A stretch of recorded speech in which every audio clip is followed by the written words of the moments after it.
Lucy Maud Montgomery, known as Maud, was born in Clifton, Prince Edward Island, Canada, in November 1874. Her mother died when Montgomery was almost 2 years old. Her father remarried, and Montgomery spent her childhood with her grandparents in Cavendish, Prince Edward Island. In 1911, she married Reverend Ewan MacDonald and moved to Leaskdale, Ontario, where she raised 3 children before moving with her family to Norval, Ontario, in 1926. Montgomery died in Toronto in 1942 and is buried in Cavendish. As a child, Montgomery read as much as she could. At the time, novels were considered inappropriate reading material for children. In an article titled "The Story of My Career," Montgomery wrote that the only novels kept in her grandparents' house were Rob Roy by Sir Walter Scott, The Pickwick Papers by Charles Dickens, and Zanoni by Edward Bulwer Lytton. She had unrestricted access to poetry, however, and reveled in the works of such English poets as John Milton and Lord Byron. This early immersion in poetry likely influenced Montgomery's writing style, which is poetic and descriptive. Montgomery recalls the day she wrote her first poem, at age 9. Her father happened to visit her that day, and when she read the poem to him, he said unenthusiastically that the unrhymed lines did not sound much like poetry. Montgomery persevered despite his lukewarm reception. A few years later she published a poem in a local newspaper.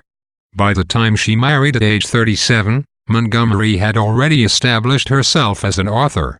She kept a notebook in which she jotted down plots as they occurred to her, and while looking through this notebook, she found the following idea: elderly couple apply to orphan asylum for a boy. By mistake a girl is sent them.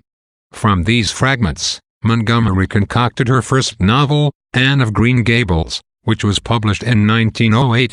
Historical and geographical setting plays a significant role in Anne of Green Gables.